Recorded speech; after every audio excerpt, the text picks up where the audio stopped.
Hello बच्चों, let's read this question. Find the value of a cube b to the power 5 into a to the power 5 into b to the power 4. तो हमें इस expression की value निकालनी है. Simply हमें इसमें multiplication करना है. इसका की कॉन्सेप्ट हमारे पास क्या होगा? The key concept will be कि जब भी हमारे पास कोई ऐसा टर्म दिया होता है या अलजेब्रिक टर्म्स दिए हुए हैं तो हम सिंपली इनकी पावर्स जो होती है मल्टीप्लिकेशन में, let's say we have here a to the power n multiply a to the power m, तो वो हमारे पास हो जाता है a to the power n plus m. तो हम इस तरीके से इसको सॉल्व करेंगे. So now move on to the solution part.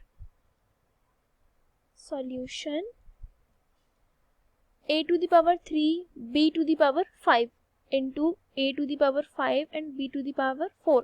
अब यहाँ देखें a और a यहाँ बेस सेम है, पावर्स डिफरेंट है, तो ये पावर्स ऐड हो जाएंगी. तो यहाँ इसे लिख सकते हैं a to the power 3 multiply a to the power 5, क्योंकि ये है तो सारे एक्सप्रेशंस मल्टीप्लाई में भी. a to the power 3 into b to the power 5 multiply a to the power 5 multiply b to the power 4. तो अब हमने इन दोनों को पास में लिख लिया. और यहाँ देखिए b to the power 5 and b to the power 4, यहाँ पर भी बेस सेम है, तो हम इसको इधर लिख सकते हैं b to the power 5 multiply b to the power 4. तो इसको हम लिख देंगे a to the power 3 plus 5 multiply b to the power 5 plus 4. तो यहाँ पावर्स ऐड हुई तो a की पावर हो जाएगी 8 और into b to the power 9. And this is our required answer. Hope you understand the solution. Thank you.